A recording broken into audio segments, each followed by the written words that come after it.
Hello, welcome to the top 10 albums of September 2024, I Heart the 80s. Now, there's no real pattern with this, I just kind of took 10 or so albums from the 80s and decided which ones I like the best. So, let's not waste any more time, let's get this season started. So, kicking off the list at number 10, we have Control by Janet Jackson, released in 1986.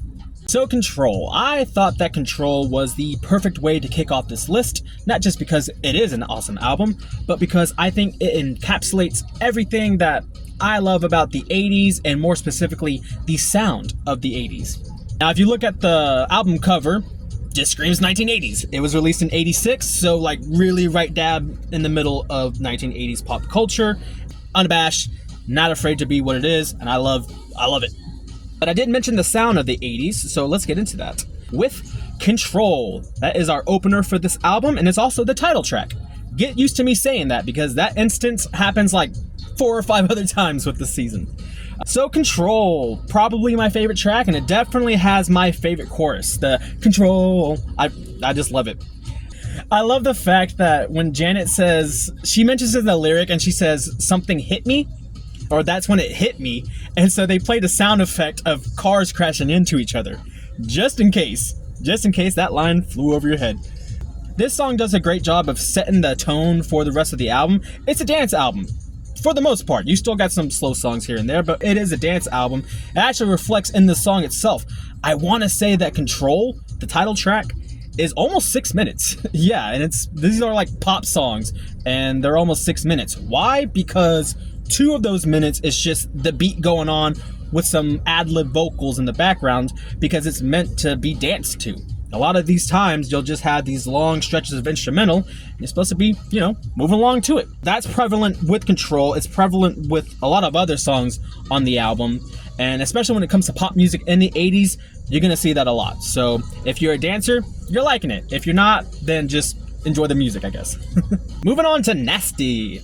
Nasty, nasty, nasty. I mean, this song is iconic for all the reasons in the world. It's catchy, it gets in your ear, it's just, you just want to dance to it. It has an electrifying beat, it has an electrifying keyboard riff.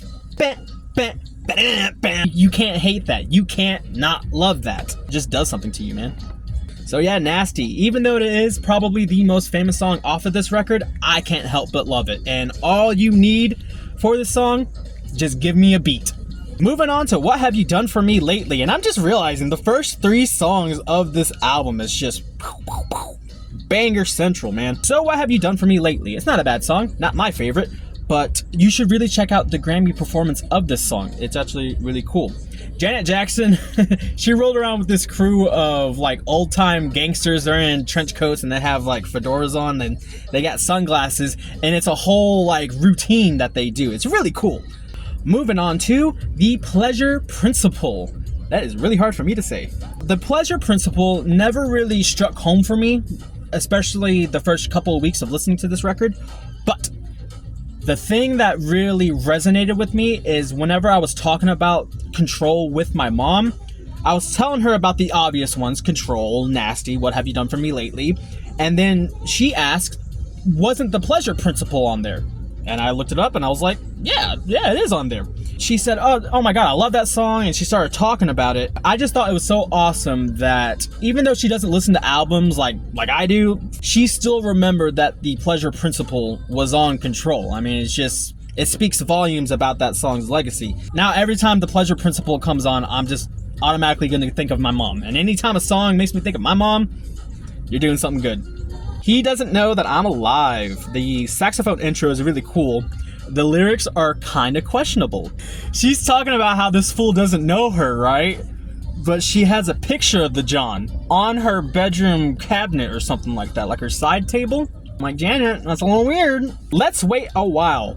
Let's Wait a While is like the ballad for me. I'm not the biggest fan of ballads, but I love Let's Wait a While. It's a slower song, of course, it's a ballad, duh. But it has such an ethereal vibe to it. It actually feels like somebody else is singing. It doesn't feel like Janet is singing. It feels like she got possessed by some angel or something. That's an oxymoron, right? Being possessed by an angel. Who knows, maybe that's the case. Funny How Time Flies is our closer, and I wasn't really too big on it. The only thing I really remembered was that there's a French intro. And the reason why I bring that up is because I think she also speaks Spanish at some point in this record too. I could be confusing that with Rhythm Nation, but I really want to say she speaks Spanish on this record too. So you got English, Spanish, French, you got a whole bunch of languages represented on this record. So just more ammunition for what's already just a legendary album. And that was Control by Janet Jackson, released in 1986. This album has a runtime of 41 minutes, and it really doesn't feel like that at all. Even with the softer songs like Let's Wait a While, you know, it's such a nice song that you don't even recognize that the energy is elsewhere. And then once the energy comes back, it's party time again. And that's what this record really is. It's just a big party, and you're just there to have fun. You know, just let the music take you. Have a fun time, man. All right, so 1 down, 9 to go. We will be back tomorrow to talk about number 9. This is going to be a fun season. I can feel it. So we will see you then when we talk about our next pick. Until then, stay tuned.